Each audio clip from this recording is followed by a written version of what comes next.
waweze kuwa wanapata kazi baharini.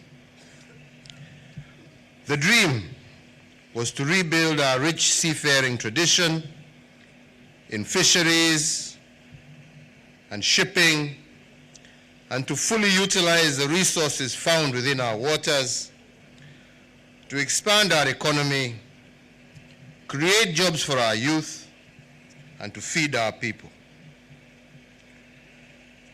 Let me begin by thanking members of Parliament for passing the necessary legislation to support the revival of the Kenyan National Shipping Line. Your continued support, for which we are grateful, is critical in ensuring that our country achieves its dream of becoming a strong maritime economy. We are making good progress on this journey.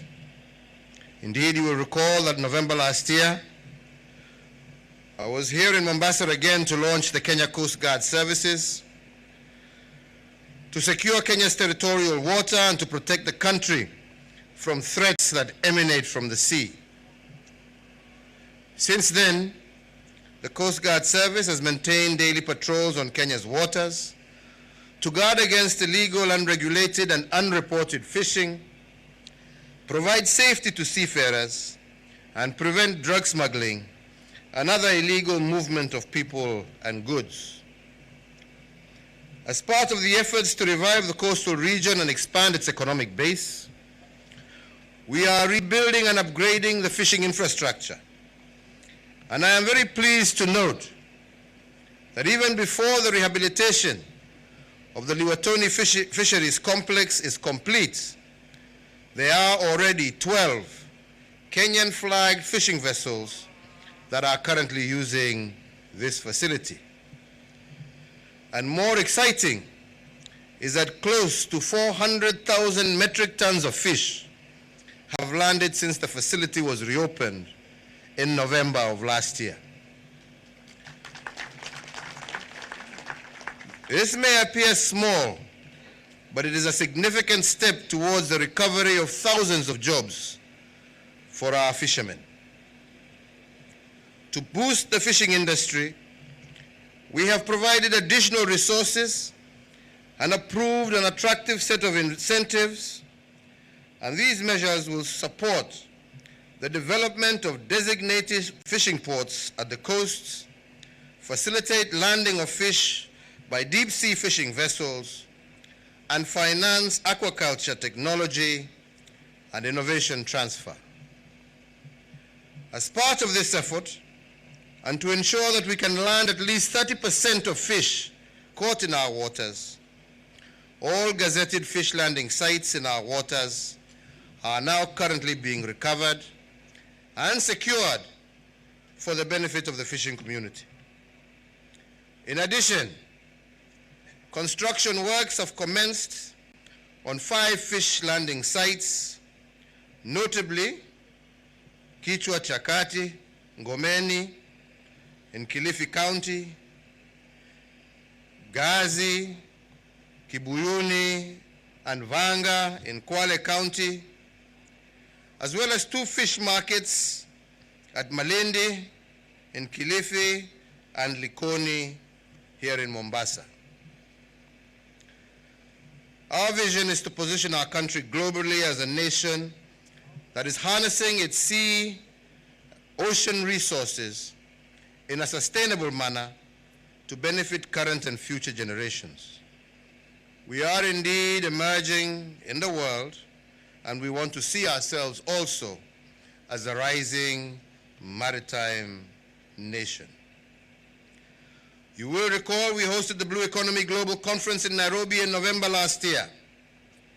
In furtherance of our vision, we will also be co-hosting the UN World Ocean Conference with Portugal in Lisbon next year in June. Among the many benefits of such global events is the opportunity to establish new investment and partnership opportunities. Indeed, today we are taking 2 major steps towards recovering our lost dream.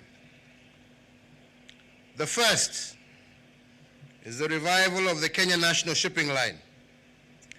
The shareholding agreement that we have signed today marks the beginning of a well-thought-out plan to transform the Kenya National Shipping Line into a world-class shipping line over the next 10 years. Kenya has always aspired to establish domestic shipping and maritime capacity. Indeed, in 1966, Kenya, Tanzania, Uganda, and Zambia formed the East African National Shipping Line, which at its highest throughput held a market share of approximately 11%. It was dissolved in 1980. The Kenya National Shipping Line was then established in 1987 as a national carrier to handle containerized exports and imports, freight cargo to and from the ports of Kenya. For various reasons, however, the Kenya National Shipping Line failed to grow into an effective national carrier. We are here today to revive that vision. The revival of the Kenya National Shipping Line will enable Kenya to benefit from the regional and global maritime transport value chain. For about 90% of Kenya's foreign trade is dependent on maritime transport. Taking part in our own maritime transport service will enhance the contribution of the sector to the national economy and make the cost of our goods that much more competitive. The Mediterranean Shipping Company has been a strategic partner of the Kenya National Shipping Line since 1997. The agreement we have just signed will thus deepen this partnership and enable the Mediterranean Shipping Company to more effectively support the revival of the Kenya National Shipping Line. The Mediterranean Shipping Company is the second largest shipping company in the world and the only one that owns both cargo and cruise ships. We are therefore fortunate that through this invigorated partnership, we can quickly grow our shipping capacity by riding on its wings. The agreement we have signed is expected to facilitate growth of traffic throughput at Container Terminal 2 to over 1 million TEUs, create 2,000 seafarer jobs, and 1,500 sea-time training opportunities every year.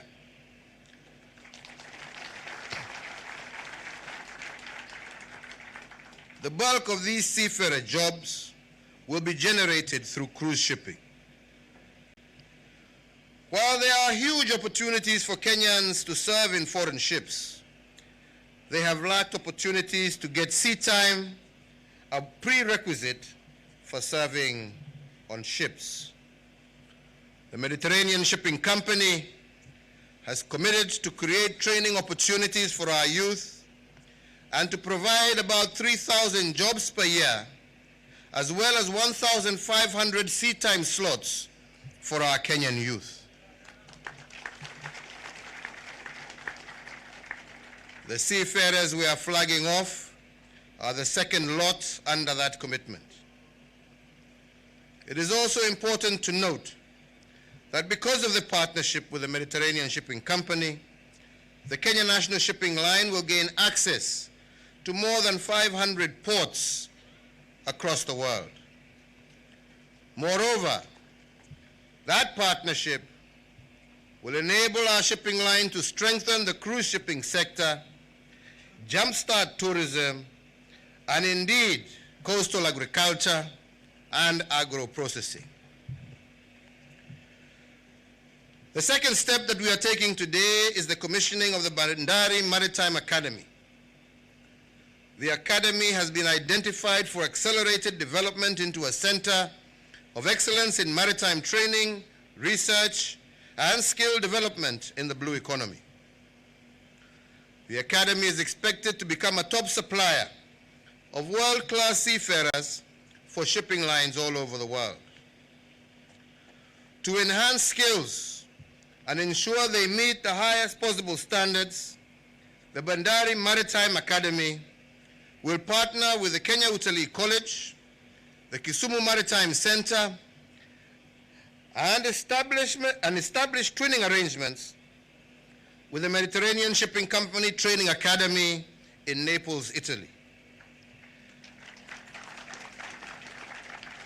I am confident that the enhanced training will bring out the best in our talented young people. Indeed, as we were informed earlier by the General, the 16 seafarers we flagged off last November have become a source of pride for Kenya. Hongera Elizabeth na wenzako, pongezi sana. We as Kenya are all very proud of you. Today again we flag off 62 seafarers out of the 119 that have been recruited by the Mediterranean Shipping Company, and I am pleased to note that 40 of them have already been assigned a ship by the Mediterranean Shipping Company. For the seafarers we are flagging off today, I urge you to emulate the first cohort. You are Kenya's ambassadors in the sea, and we need you to help re-establish the reputation of Kenyan seafarers as professional, trustworthy, and hardworking. Such a reputation will attract even more companies to recruit from Kenya.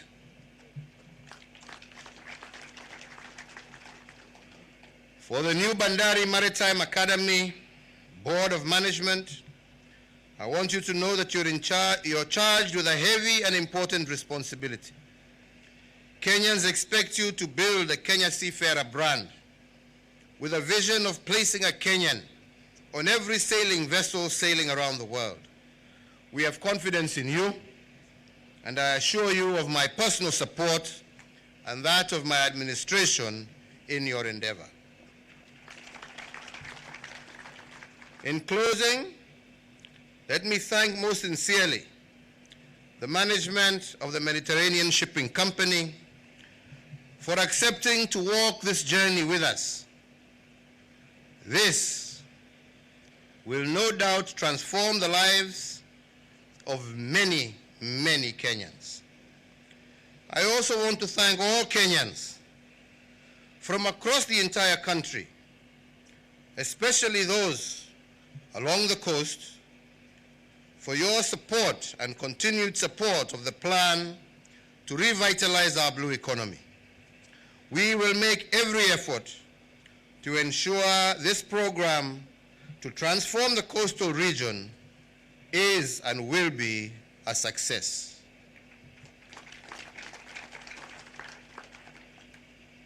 I look forward to coming back in a very short space of time to flag off the first ship bearing a Kenyan flag and send even more young people out to sea. Asanteni sana.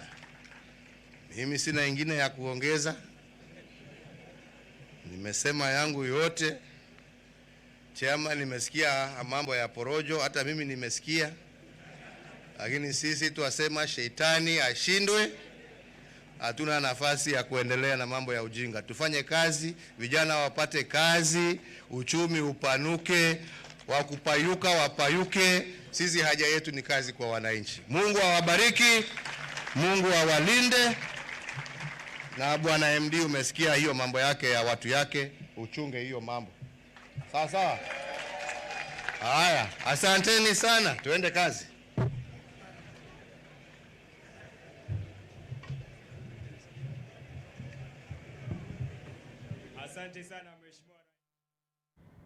All right, there you have it, President Uhuru Kenyatta at the Kilindini port in Mombasa County, where he has just commissioned the Bandari Maritime Academy. And of course, we'll be joining our reporter Kevin Mutai later on for more details on that report. And away from that, this year's national census will be conducted on the 24th and 25th of August. According to the Kenya National Bureau of Statistics, technology will play a huge role in the collection of data, and mobile devices that will be used are being locally assembled at the Moi University and Jomo Kenyatta University of Agriculture and Technology. Why would we use technology? One of the reasons is that it's what has been recommended, but most importantly, again, it will eliminate that phase of the manual data entry. And the manual data entry normally has got its own problems. There will be errors that are involved, so the issue of the quality of data is also assured. Then we can also get real-time data, which is sent to the servers as we start the enumeration process, and in that it would shorten the time taken to release the census results and also the products. All right, and away from that, we'll be getting more details of what is happening. And Baringo Senator Gideon Moi has once again discouraged politicians engaging in early campaigns, insisting that it is hampering development. Taking a sweep at Deputy President William Ruto, Moi said there were dangers of having the country in a constant campaign mode. Speaking at Kituro in Baringo Central, Moi also asked the county's leaders to unite for the development's sake. 2022 nasemanga ni neema ya Mwenyezi Mungu, na wakati itafika nyinyi utaamua maono, lakini kwa sasa tufanyie wananchi kazi. Ndio hiyo nilikaita governor, tumesumuza kinaganaga, tumekubaliana. In the next 14 days naita county, tutakutana na county assembly. The issue is the delivery of services to our people. So hiyo nitakuwa mstari ya mbele na hawa watakuwa mstari ya mbele. And Inspector General of Police Hilary Mutyambai is in Kisumu County to meet Nyanza police bosses. This comes 2 days after President Uhuru Kenyatta carried out a low-key tour of the town ahead of next month's official opening of handshake projects in the county. Okukusa has the details. Yes, Zainab, as we speak, the Inspector General is still in a closed-door meeting with the police officers derived from across Nyanza. We are talking of OCPDs and OCSs all over Nyanza here, being led by the regional police commander Nyanza, that is Vincent Makoha. They are still locked in that hall behind me there, where they are telling the IG some of their grievances as far as the operations are concerned here. But earlier on, while addressing the opening, giving his opening speech or remarks there, the IG applauded the officers for what he termed as managing to bring the levels of crime in this region to a comfortable level, bringing them down, that is, and also applauding the media for working in partnership with the police to ensure that the levels of crime have gone down. And at the same time, the Nyanza Regional Commissioner, that is Nyanza Regional Police Commandant Vincent Makoha, while giving his opening speech, said that the opening or the rehabilitation works going on at the Kisumu port, which is a subject of interest in this region. Remember, President Uhuru Kenyatta was just here days ago, as you mentioned there, Zainab, to inspect renovation works going on down there at the port. So today here at the meeting, the commander said that they expect that with the rehabilitation and the opening of this port, then a lot of job opportunities are going to be opened up for the youth, and that will translate into low levels of crime. So they are very optimistic that this particular project is going to help in resolving some of the unemployment issues around here, and therefore they're saying that they are working very closely with the engineers and the contractors there to ensure that these projects are finalized in good time. Remember, when President Uhuru Kenyatta was here on Saturday, he raised concern with what he termed as a slow pace of rehabilitation works going on there. He actually gave the engineers and the contractors there a three-week ultimatum to ensure that everything is ready before August 15th, when the port is scheduled for official opening. We are expecting 3 up to 4 actually heads of states. We are talking of Felix Tshisekedi of Congo, Magufuli of Tanzania, Museveni of Uganda, and Paul Kagame of Rwanda. All are expected, according to reports that we have, to grace that occasion, which will happen next month, as I've mentioned there, in the mid of next month. On Friday again, the opposition leader Raila Odinga was here on in another discreet inspection tour at the port, and therefore we are expecting that more of such guests will be visiting that facility to ensure that the works there are ready before August 15th, when they are supposed to be officially launched. Back to you, Zainab. All right, thank you so much, Oko Kusa. Then, of course, we'll be getting more details from Oko on that. Now, 2 members of parliament allied to the deputy president have given the investigative agencies a week to complete their investigations into the alleged assassination plot failure, to which they will make public a video recording of the purported plan. Kimilili Member of Parliament Didmus Barasa and his Kapseret counterpart Oscar Sudi also accused the DCI of failing to treat the alleged plot with the seriousness it deserves. Tumewapea ilani ya siku 7. Kama hawatakuwa wamemaliza huu uchunguzi, sisi tutaambia Wakenya, tutaita mkutano, tuite watu wanahabari wote kwa kamera na tuwaambie mataifa yote na tuwaoneshe ile video, ndio Wakenya waone wakora ni kina nani ambao wamejificha kwa serikali. Tutapambana na nyinyi mpaka mjue deputy president sio deputy president wa Recho ama wa watoto wa Recho. Deputy president ni deputy president wa Kenya. Hatutaki hasara katika taifa la Kenya. Residents of Baringo County have welcomed a water project initiated by the county government that seeks to provide clean drinking water to as many households as possible. Residents who usually walk for up to 20 kilometers to fetch water, especially during the dry seasons, will now get water from boreholes closer to their homes. At Kiptoim, students and villagers watched as the borehole drilling machines completed their work. The clean water was a welcome resource, as they had been used to using dirty water from water pans, which they share with animals. According to Baringo Governor Stanley Kiptis, 40 million shillings has been set aside this financial year towards the water project. We are proposed to do more than 7 bowls here in Mogotio and 34 in the entire county within this financial year 2019-2020. Ametusaidia sana. Kila siku tulikuwa napiga passport hapa vijana. Passport tu sahi tunashukuru maji itakuwa hata at least principal tunaweza tuwekea hata shower tuogage. Itakuwa afadhali.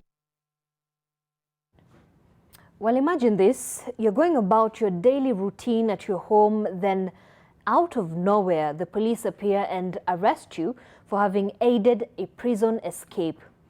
3 years later, you are acquitted because the witness, the prisoner you allegedly broke out of prison, denied having ever seen you. Now, this is the case of Samuel Kisang from Ngeria in Uasin Gishu County, who is now trying to pick up the broken pieces of his family as he seeks justice. Gabriel Kodaka caught up with him at his home in Ngeria and brings you his story. March 2nd, 2016 was an ordinary day for Samuel Kisang. And then suddenly the police showed up, turning his life upside down. Kustukia nikaona askari wamepitia hapa. Askari 14 na mbungu amefungwa na pingu. Mbungu akaambiwa, unajua mtu yako? Akasema wapi? Akanipoint huyu. Nikaambiwa unajua huyu? Nikasema sijui. Na kweli sijui. The police accused him of aiding a jailbreak, a crime he denied committing. That was the beginning of misery for the father of 7 and a sole breadwinner in the family. Sikia mwingine huko amepelekwa huko chini kasi ya kwenda kuchunga ng'ombe. Huyo mkubwa sijui penye ameenda. His quest to prove his innocence took longer than he expected, following the adjournment of his case from time to time. The investigating officer handling his case never turned up in court. And on the 21st of March this year, the court set him free. Wakaita huyo mbungwa, wakakuja tomi, wakasema sio mimi.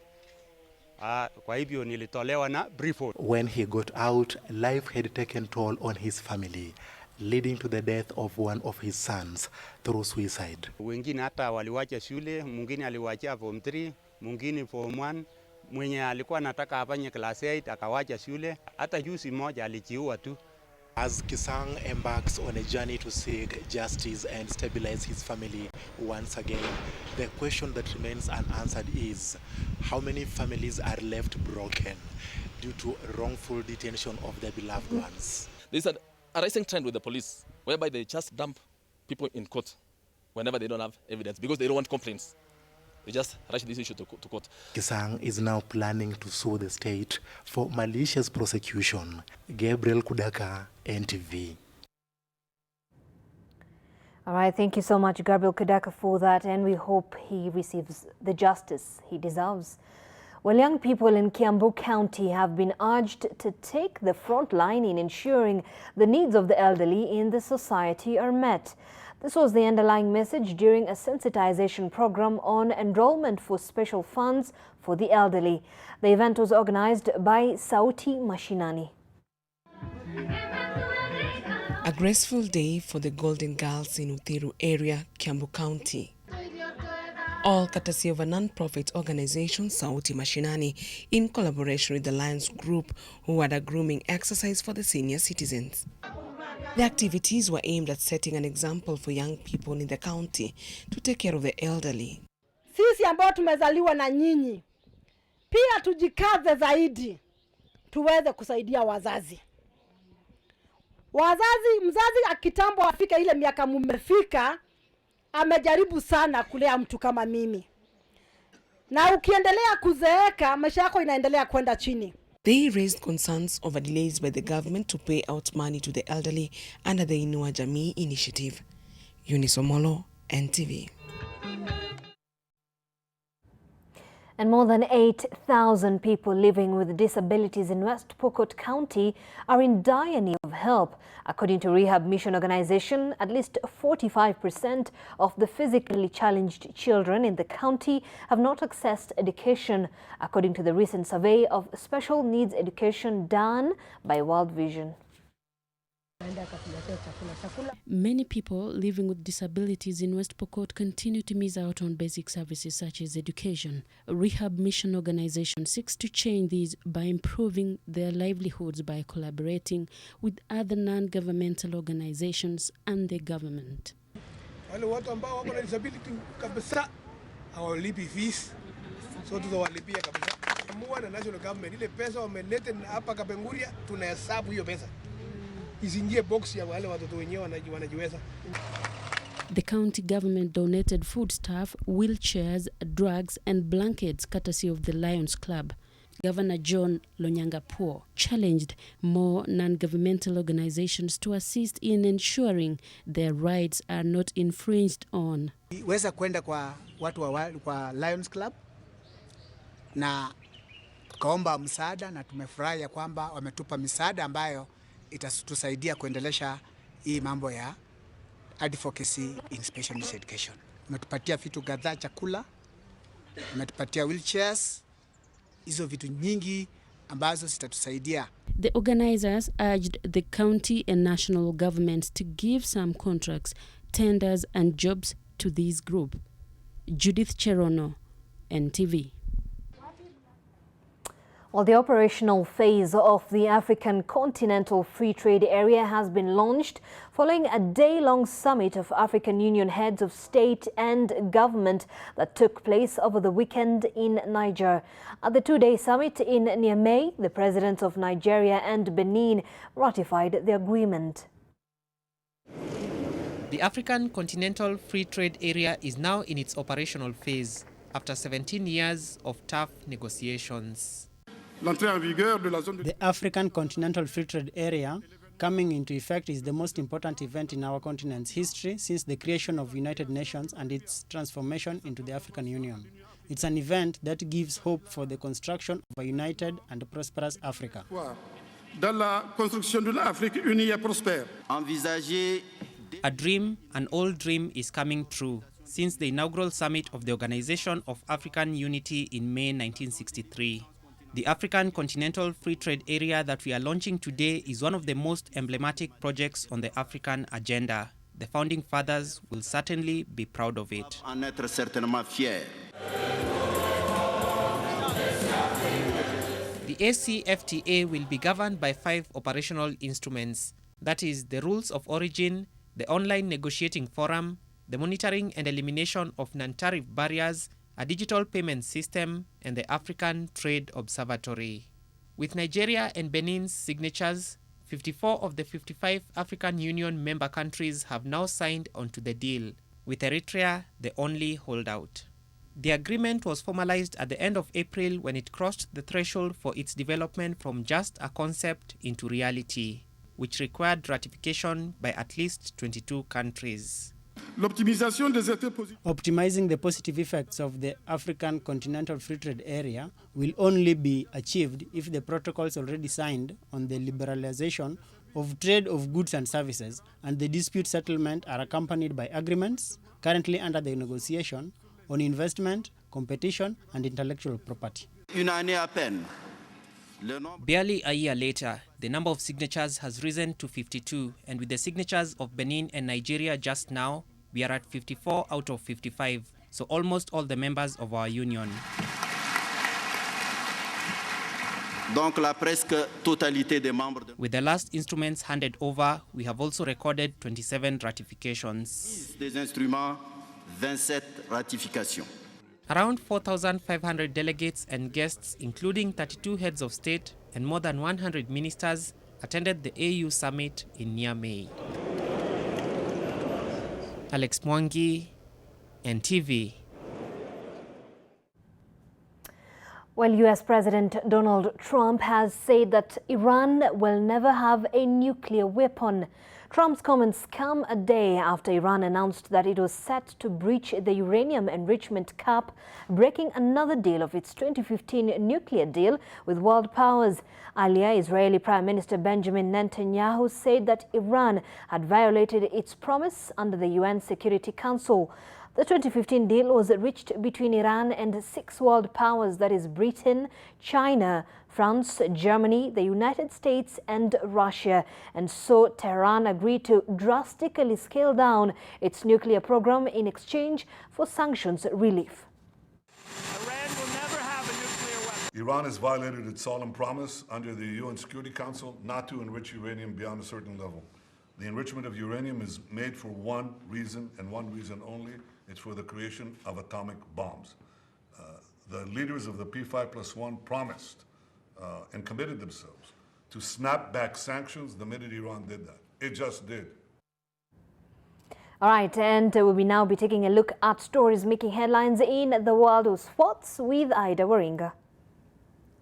Thanks a lot for that, Zainab. Time to play here on NTV Sports. We start off with Kakamega Homeboy striker Alan Wanga, who has retired from international football. Wanga made the announcement in a statement posted to his Instagram earlier this morning. This follows his omission from the Kenyan squad selected for the 2019 Africa Cup of Nations in Egypt. Although his omission generated prolonged public outcry, the veteran striker turned out to be one of the most vocal supporters of the team in Egypt. Wanga also confirmed that he will continue serving his club, where he scored 18 goals in the 2018-19 season. His retirement means that his place in the African Nations Championship, or CHAN squad, will be given to another player.